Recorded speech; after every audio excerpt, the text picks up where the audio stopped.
Hello, my name is Kevin Montgomery, and for this research assignment, I chose an article entitled Building Resiliency Through Community Communication and Activity Engagement. The article was prepared by Erica Havermel.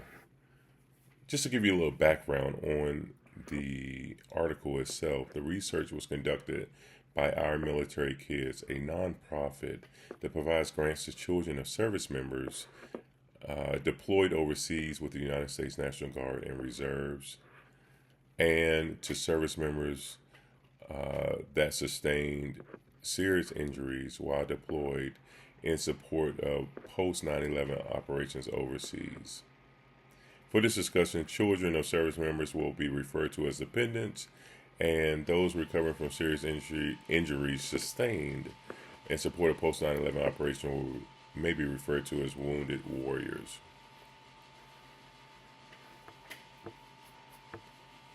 Although not formally listed, Erica Havermel clearly operates around three research questions that guided the study's design and analysis.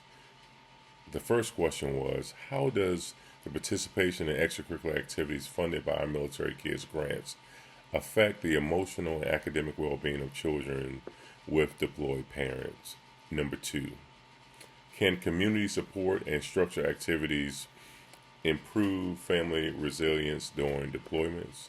And finally, number three, what are the psychosocial and academic challenges faced by military children? And how do grant funded activities mitigate these effects? The program took place in 2020, providing 2,973 grants, totaling $839,636 for dependents whose ages ranged between the age of 3 and 18. 1,181 families were awarded these grants. All met the requirements within an approved household was eligible to receive the grants. So if there was multiple children in the same household that was selected to receive the grants, all children within the household will receive a grant to participate in activities. The dependents of wounded warriors were eligible up to 4 grants per child within the household.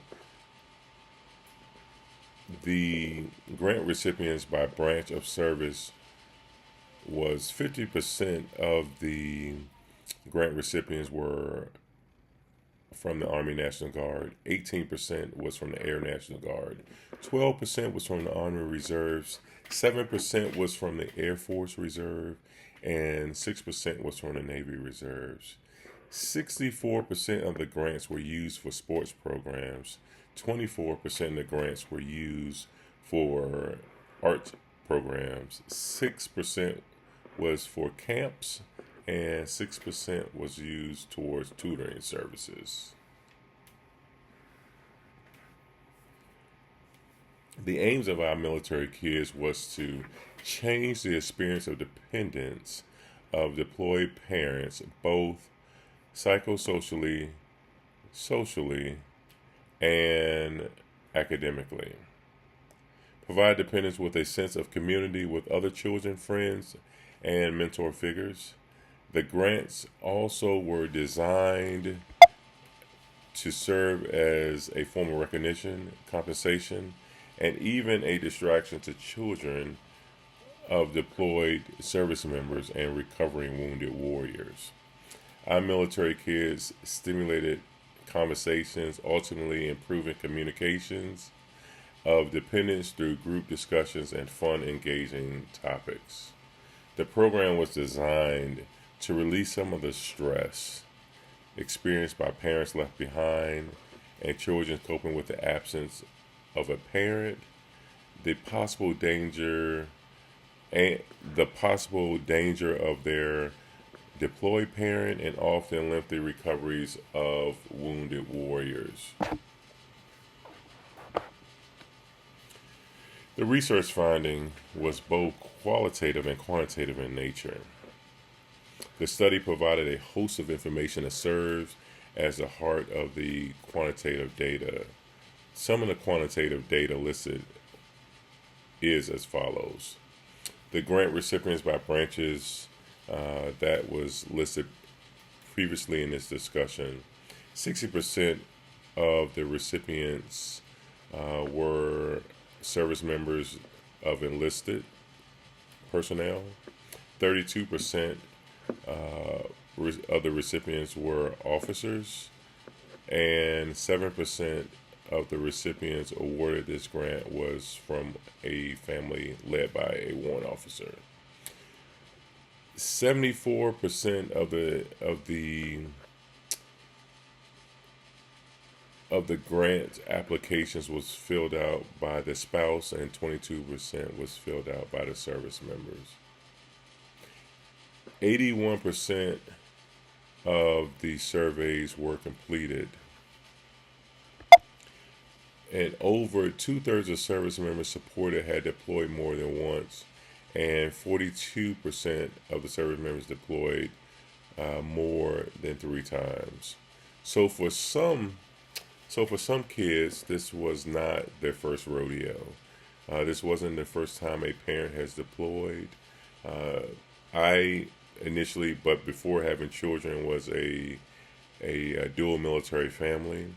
When there's dual military families, you tend to deploy on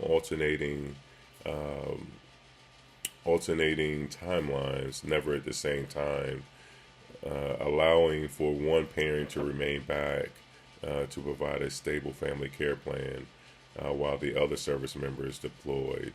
So that can also be challenging for kids as well. 46% of the participants were males, 54% were females. 11% of the grant recipients' ages range between 0 to 4.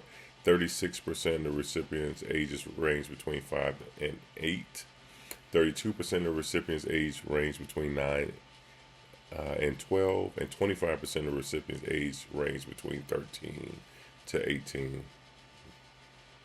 The grant recipient families were required to complete a 21-question survey of both multiple choice and open-ended questions. The information gathered was used to get a better understanding of the children's emotional and academic well-being.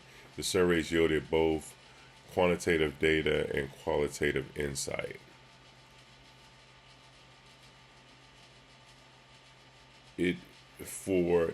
My analysis of this article is most of the quantitative data came from the demographics of the participants and their backgrounds, but most of the qualitative data came from the survey.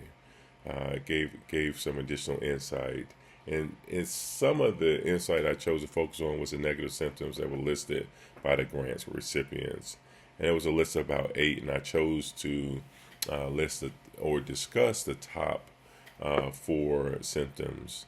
35% of the participants expressed crying or feeling depressed. 31% acted out or acted out of aggression.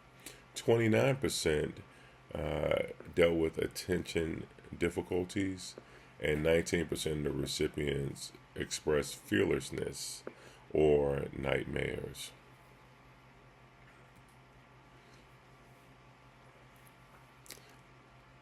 The impact of our military kids was profound and gave the children an outlet to kind of channel some of their unwanted thoughts, a place where they can share, but also a place where they can interact with others, ultimately passing the time. Also, some of the impacts of this program was the dependence that conveyed experiencing psychosocial stress was around 80%. 80% reported that the participation in the program made the symptoms either somewhat or significantly better.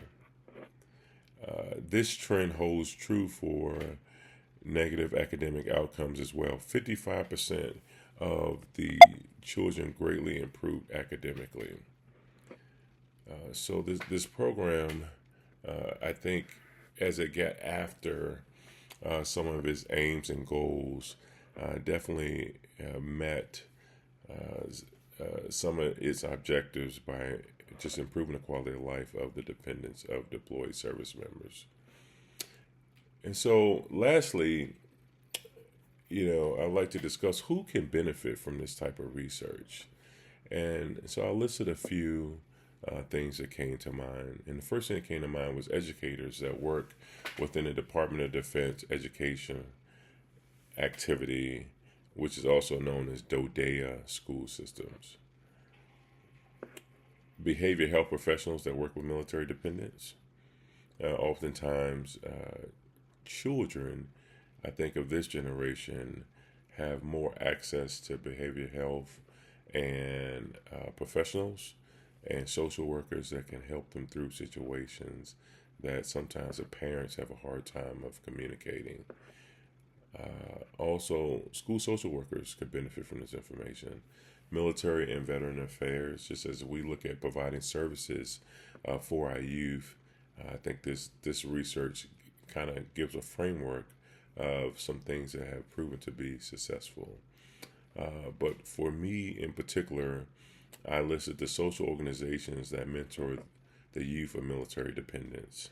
As a member of Alpha Phi Alpha Fraternity Incorporated and the lead for a committee that is exploring developing a youth mentorship group for young males from the middle school to high school age range, this kind of gave me some ideas and some things that I could use to direct my thoughts to provide a stimulating conversation, but also develop some meaningful activities that will benefit the youth of military parents.